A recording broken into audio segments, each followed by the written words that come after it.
Hello students, welcome to the next session of the inheritance and variation. Last लेक्चरला आपण linkage आणि लिंकेजचे ॲटोसोमल लिंकेजचे दोन महत्त्वाचे टाईप्स बघितले होते. एक कंप्लीट लिंकेज आणि दुसरा इनकम्प्लीट लिंकेज. ओके, आता आपल्याला पाहायचं आहे लिंकेजचेच टाईप्स आपण अभ्यासणार आहे, परंतु याच्यामध्ये सेक्स लिंकेजचे टाईप्स अभ्यासणार आहे आपण. सुरुवातीला सेक्स लिंकेज म्हणजे काय आणि त्याचे टाईप्स कोणकोणते आहेत हा पार्ट आपण अभ्यासणार आहे. बघूया आपण सेक्स लिंकेजची काय व्याख्या आहेत आपण पाहणार आहे. सो सेक्स लिंकेज,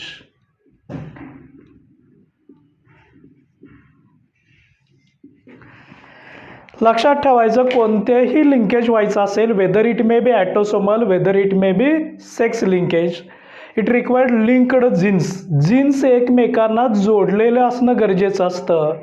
आणि मग ते ॲटोसोमशी रिलेटेड असेल तर ते ॲटोसोमल लिंकेज असतं, सेक्स क्रोमोझोमशी रिलेटेड असेल तर ते सेक्स लिंकेज असतं. आपल्याला माहीत आहे सेक्स क्रोमोझोम ही दोन महत्त्वाची सेक्स क्रोमोझोम असतात. एक एक्स क्रोमोझोम असतं, एक वाय क्रोमोझोम असतं.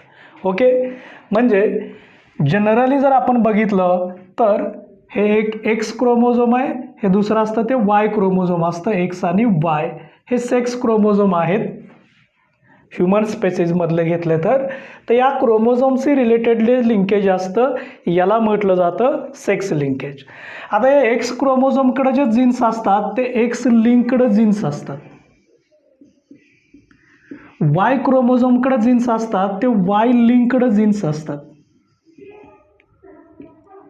म्हणजे हे एक्स लिंक्ड जीन्स आहेत, हे वाय लिंक्ड जीन्स असतात आणि हे लिंक्ड जीन्स एका पिढीतून दुसऱ्या पिढीकडे ट्रान्समिट होतात, याला म्हटलं जातं सेक्स लिंकेज. ओके, म्हणजे आपण काय व्याख्या लिहू शकतो बघा. So transmission of jeans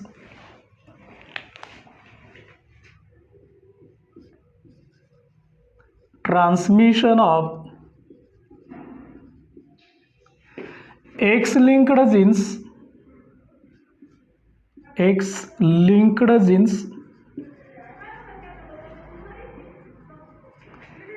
and Y-linked genes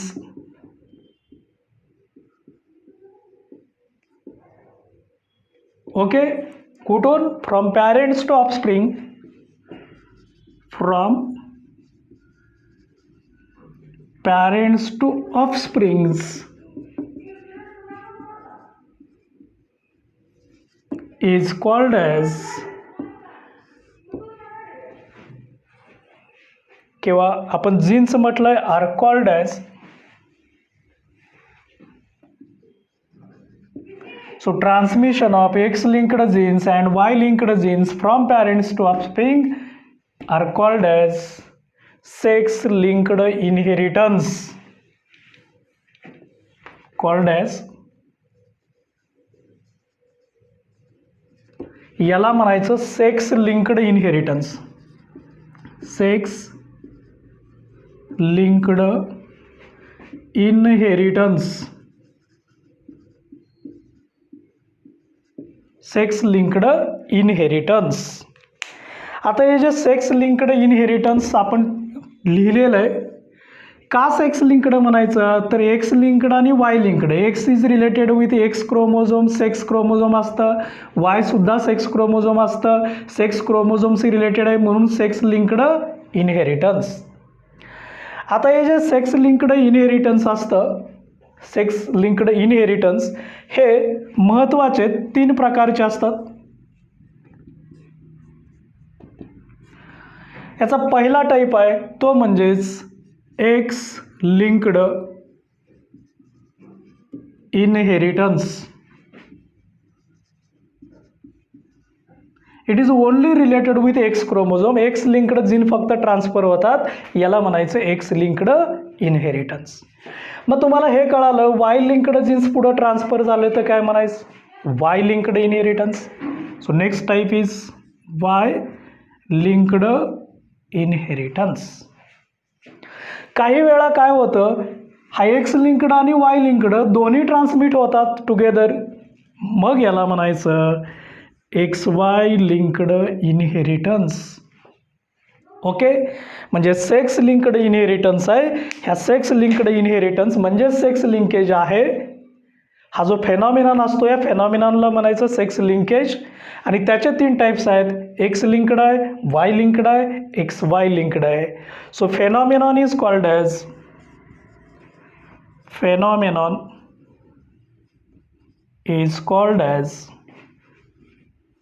sex linkage,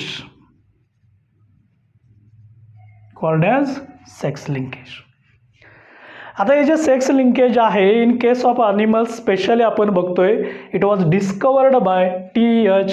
Morgan. So फेनॉमिनॉन of sex linkage was discovered by T.H. Morgan. याचे टाईप्सही आपण डिटेल बघणार आहे. एक्स लिंक्ड आणि वाय लिंक्ड असतं, हे आपण डिटेल अभ्यासणार आहोत. आता हे जे x linked inheritance, Y linked inheritance हा जो पार्ट आपण डिटेल बघितलेला आहे, याच्यामध्ये नक्की कंप्लीट कधी ट्रान्सफर होतील, इनकम्प्लीट कधी असतं, हाही पार्ट आपल्याला पाहायचा आहे. So this inherited genes X linked, Y linked, X Y linked हे आपण बघितलेलं आहे.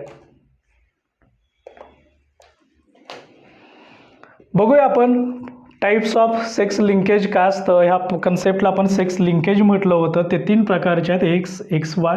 सगळ्यात महत्त्वाचं काय, x linked genes, Y linked jeans किंवा दोन्ही एकत्रित असतील आणि हे एकत्रितपणे पुढच्या जनरेशनमध्ये ट्रान्सफर होतं, याला सेक्स लिंक्ड इनहेरिटन्स म्हणायचं.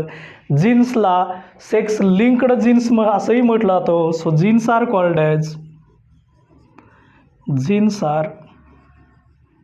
Called as sex linked jeans.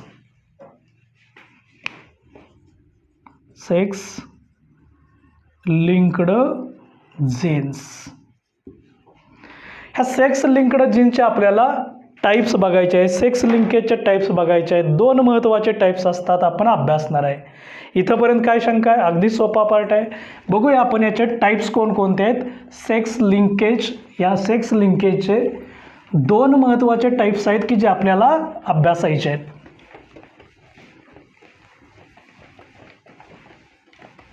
So types of sex linkage.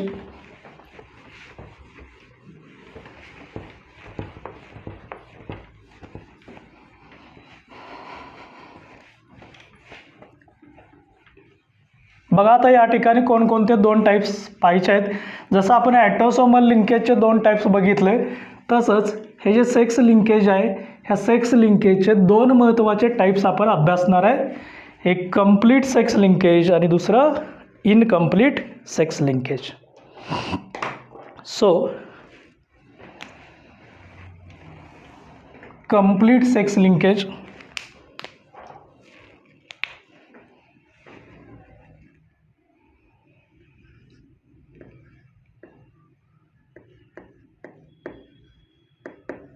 Complete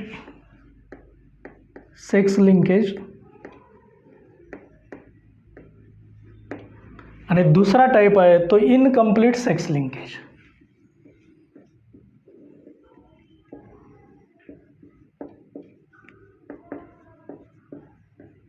sex linkage.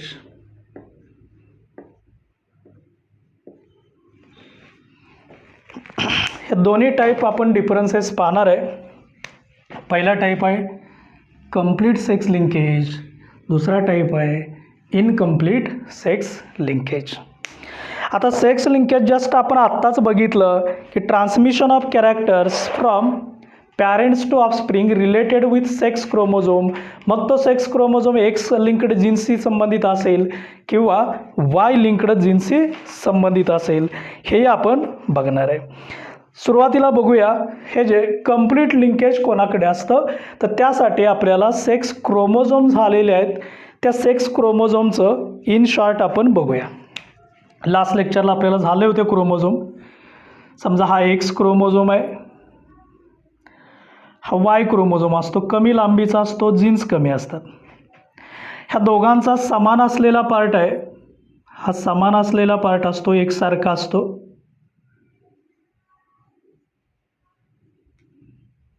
हा एकसारखा पार्ट असतो, याला म्हणायचं होमोलॉगस पार्ट.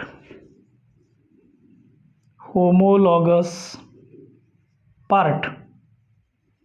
ओके.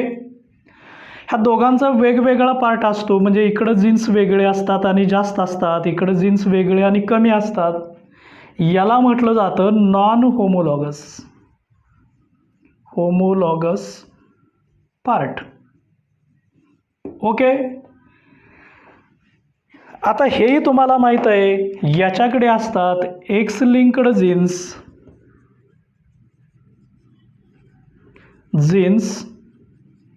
आणि याच्याकडे असतात वाय लिंक्ड जीन्स. हा एक्स क्रोमोझोम आहे आणि हा वाय क्रोमोझोम आहे. हा पार्ट आपण डिटेल अभ्यासलेला आहे. ओके. आता आपल्याला याचे 1 बाय 1 कॅरेक्टरिस्टिक्स बघायचे. चला बघूया. कंप्लीट सेक्स लिंकेज कोणाला म्हणायचं? कंप्लीट या शब्दाचा अर्थ आहे all genes transfer at a time. एकाच वेळी सगळे जीन पुढं ट्रान्सफर होतात, याला काय म्हणायचं आहे? कंप्लीट. सो ट्रान्समिशन ऑफ, आता ऑल जीन जायचे असतील, मला सांगा कंप्लीट म्हणजे सगळे जीन जायचे असतील तर जीनची लोकेशन एकमेकाच्या जवळ असायला पाहिजे, लिंकेज स्ट्रॉंग असलं पाहिजे.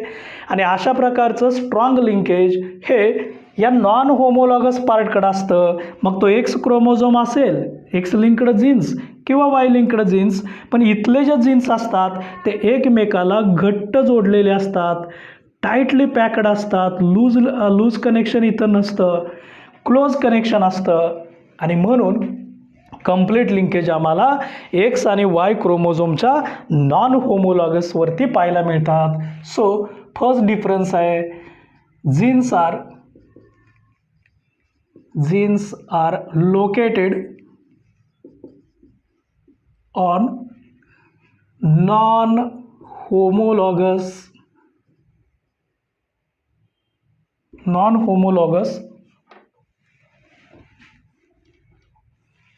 पार्ट.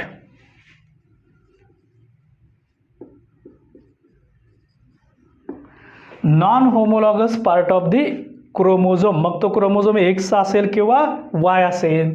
इकडं मात्र असं असतं इनकम्प्लीट लिंकेज होतं, ते इकडं होत असतं होमोलॉगस पार्टवरती असतं, कारण इथले जे जीन्स असतात ते लूजली कनेक्टेड असतात.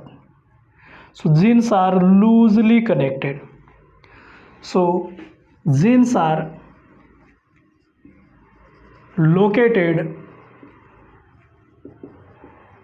on homologous part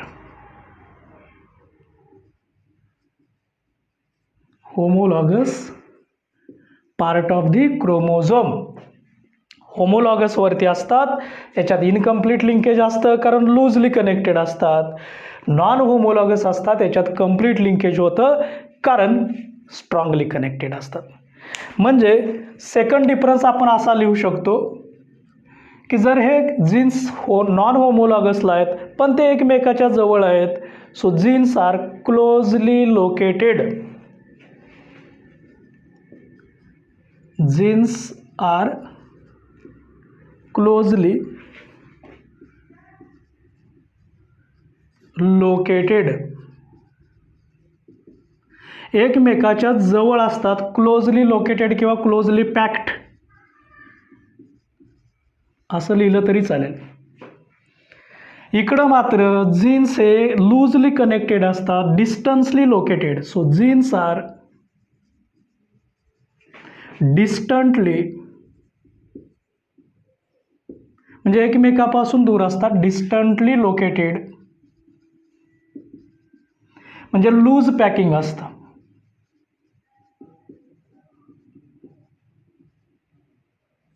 loose packing of genes. आता मला सांगा, हे तुम्हाला कन्सेप्ट क्लिअर झालेलं आहे. डिस्टन्स आणि लिंकेज याचं रिलेशन असतं इनवर्स. कसं रिलेशन असतं? Inverse. So linkage is inversely proportional to distance of genes. म्हणजे जीन्समध्ये इथं अंतर कमी आहे कारण क्लोजली लोकेटेड आहेत, इथं अंतर जास्त आहे.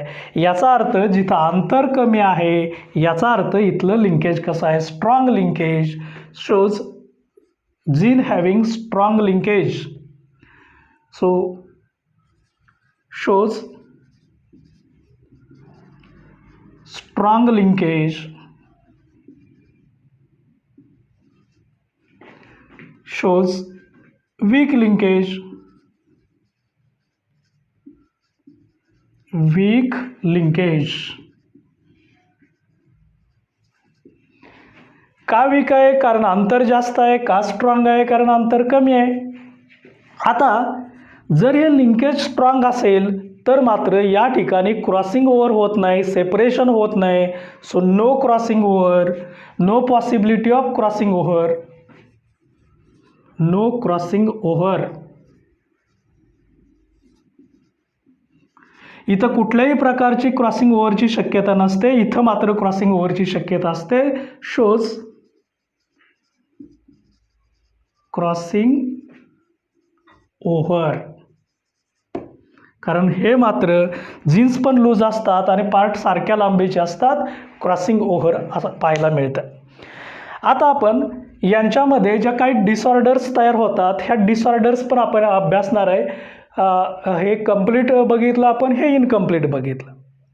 काय काय डिसऑर्डर्स आहेत हेही आपण बघूया वेगवेगळं. हा कन्सेप्ट तुमचा क्लिअर झालेला आहे. तुम्हाला x chromosome, Y chromosome detail माहिती आहे.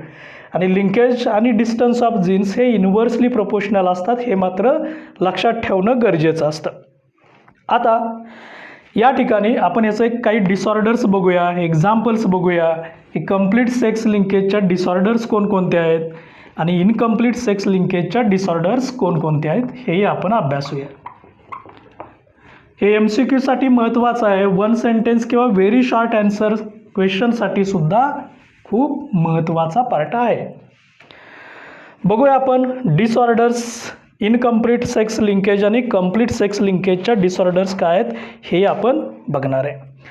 आता आपण बघितलं की हा जो पार्ट असतो नॉन होमोलॉगस पार्ट असतो, हा एक्स क्रोमोझोमकडं पण असतो आणि वाय क्रोमोझोम्सकडं पण असतो.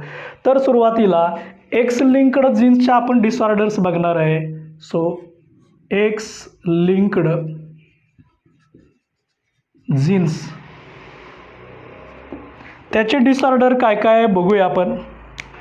एक पहिली डिसऑर्डर आहे ती म्हणजे haemophilia. Haemophilia, excess loss of blood during any injury, एखाद्या जखमेतून अतिरक्तस्राव होणं याला म्हणायचं हिमोफिलिया. कारण या ठिकाणी ब्लडचं कोॲग्युलेशन वेळेत होत नाही. So due to lack of coagulation excess blood is lost in any injury called as haemophilia. X linked डिसऑर्डरनुसार होणारा, एक्स लिंक्ड जीन्सनुसार होणारा हा डिसऑर्डर आहे, डिसीज आहे. दुसरा आहे red green colour blindness.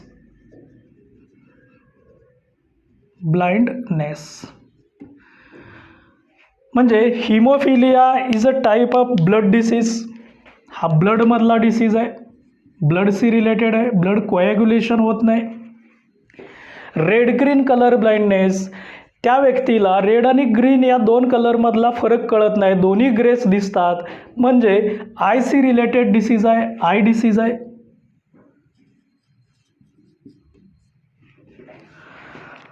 Next third disorder आहे नंबर 3 मायोपिया. यालाच असंही म्हटलं जातं नियर साइटनेस. काय म्हटलं तर नियर साइटेडनेस, नियर साइटेडनेस म्हणजे पुन्हा आयसीसी रिलेटेड डिसऑर्डर आहे. याचा अर्थ असा आहे की या डिसऑर्डरमध्ये त्या व्यक्तीला जवळचं व्यवस्थित दिसतं पण लांबचं कमी दिसतं किंवा दूर अंतरावरचं क्लिअर दिसत नाही, क्लिअर व्हिजन नसतं पण जवळचं क्लिअर दिसतं.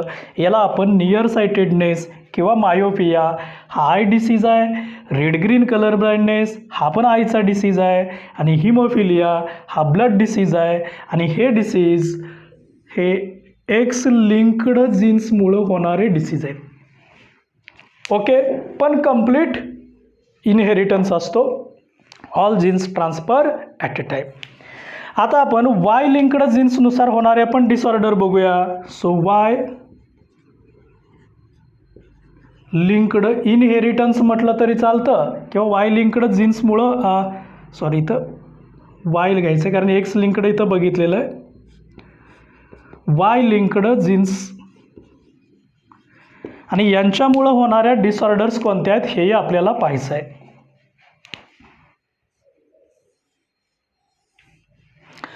तर यांच्यामुळं होणारी जी डिसऑर्डर आहे त्याच्यामध्ये फर्स्ट महत्त्वाची आहे ती म्हणजे हायपरट्रायकॉसिस. हायपरट्रायकॉसिस याचा अर्थ असा असतो की एखादी व्यक्ती असं समजा हा एक इयर आहे, हा इयरचा लोब आहे आणि हा बाह्य कर्ण आहे. या बाह्य कानावरती असे थिक हेअर्स असणं, excess hairs on ear pinna. हा जो इयरचा पिन्ना आहे याच्यामध्ये थिक हेअर असणं, हे थिक हेअर्स आहेत.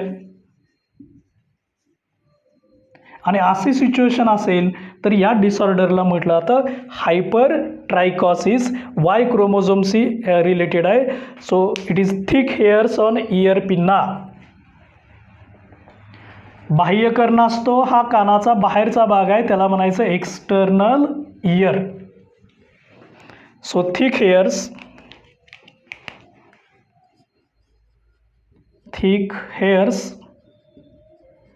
ऑन इयर,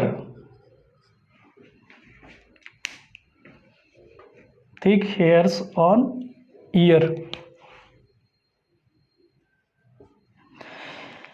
आणि नेक्स्ट डिसऑर्डर आहे याच्यामध्ये वाय क्रोमोझोमशीच रिलेटेड आहे, ती म्हणजेच इक्थायोसिस.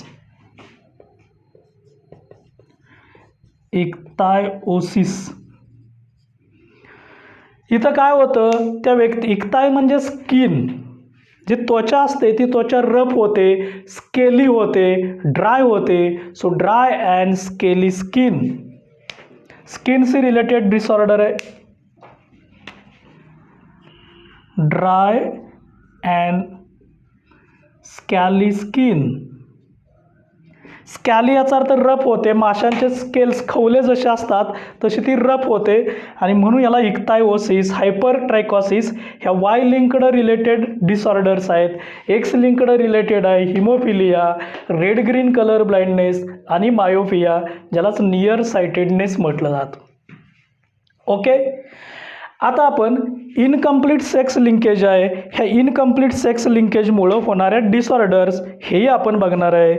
तर याच्यामध्ये वेगवेगळ्या डिसऑर्डर्स असतात. कोणकोणत्या डिसऑर्डर्स आहेत हेही आपण पाहणार आहे due to incomplete sex linkage disorders.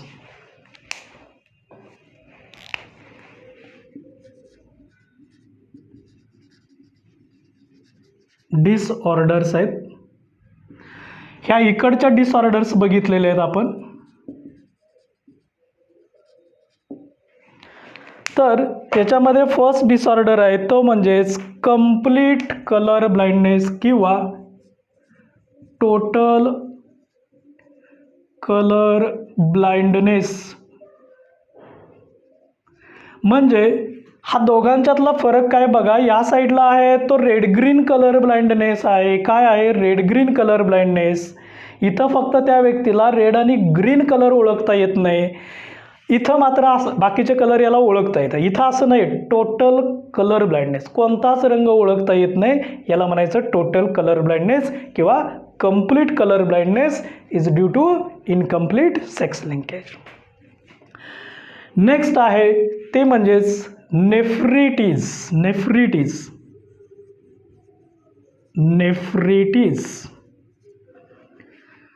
याचा अर्थ असा आहे loss of structure and function of nephron.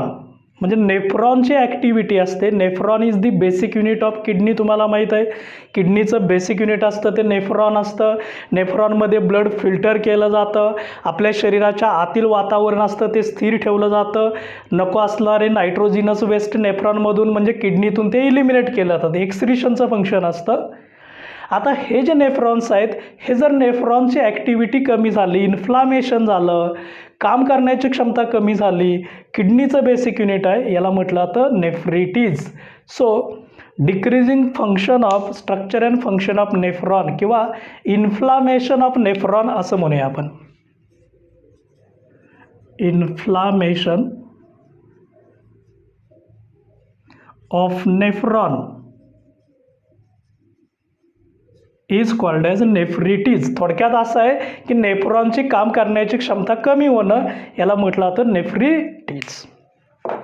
Number 3 disorder आहे, म्हणजे ही जी total colour blindness is related with I,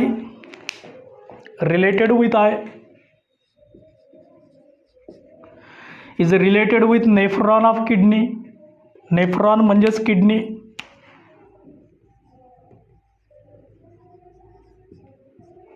nephro या शब्दाचा अर्थ आहे किडनी.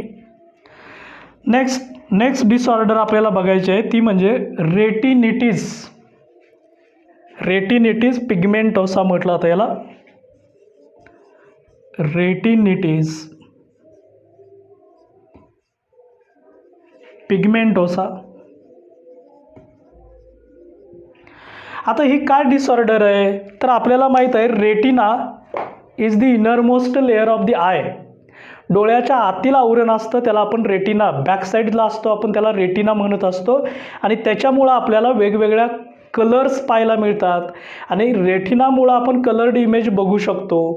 हे मात्र रेटिनाचं फंक्शन कमी होतं, याचा अर्थ आपल्याला कोणत्याही प्रॉपर कलर्स ओळखता येत नाही किंवा आपल्याला इमेज पाहता येत नाही, म्हणजे पाहण्याची क्षमता आपली कमी होते, रेटिनाचं फंक्शन कमी होतं, याला म्हटलं जातं retinitis pigmentosa.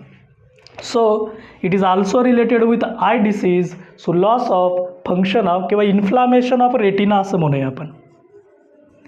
Inflammation of retina. So is a type of eye disease. The type of eye disease. So these are the two main types of the sex linkage. Once again, complete sex linkage, incomplete sex linkage. काय differences बघूया. Jeans are located on, हा MCQ पण आहे, non होमोलॉगसला असतात, इकडचे gene होमोलॉगसला असतात, closely असतात, एकमेकाच्या जवळ असतात, डिस्टन्सली असतात. इकडचं लिंकेज हे स्ट्रॉंग लिंकेज असतं, या साईडचं लिंकेज हे वीक असतं. इथं मात्र क्रॉसिंग ओव्हर होत नाही. So no crossing over shows crossing over. याच्या disorder X linked genes related आहेत, haemophilia, red green colour blindness, myopia. Y लिंक्डशी रिलेटेड आहे, हायपरट्रॅकॉसिस, प्रत्येकाचं एक्सप्लेनेशन लिहिलेलं आहे, इक्तायोसिस. याच्या डिसऑर्डर्स आहे, त्याच्यामध्ये टोटल कलर ब्लाइंडनेस आयसी रिलेटेड आहे, नेफ्रिटीस इन्फ्लामेशन ऑफ नेफ्रॉन किडनीशी रिलेटेड आहे, आणि रेटिनिटीज पिगमेंटोसा आहे ते इन्फ्लामेशन ऑफ रेटिना सी रिलेटेड असे आहे. हे दोन महत्त्वाचे टाईप आहेत. याला आपण कंप्लीट सेक्स लिंकेज आणि इनकम्प्लीट सेक्स लिंकेज, आणि इथं सेक्स लिंकेज हे जे दोन लिंकेजचे टाईप्स असतात हेही कंप्लीट होतात. व्हिडिओ पॉज करा आणि हा सगळा मॅटर आहे बोर्डवरचा तो व्यवस्थित लिहून घ्या. याच्यामध्ये बरेचसे MCQ आलेले आहेत, खूप महत्त्वाचा पार्ट आहे. X linked genes, Y linked जीन्समुळं होणाऱ्या डिसऑर्डर्स आहेत ज्याला कंप्लीट सेक्स लिंकेज म्हटलं जातं, आणि इनकम्प्लीट सेक्स लिंकेजमध्ये total colour blindness, nephritis, retinitis pigmentosa ह्या वेगवेगळ्या डिसऑर्डर्स आहेत. आणि इथं linkage, autosomal linkage, sex linkage या सगळ्यांचे टाईप्स कंप्लीट होतात. नेक्स्ट लेक्चरला आपल्याला क्रॉसिंग ओव्हर हा पार्ट पाहायचा आहे. Okay, thank you very much.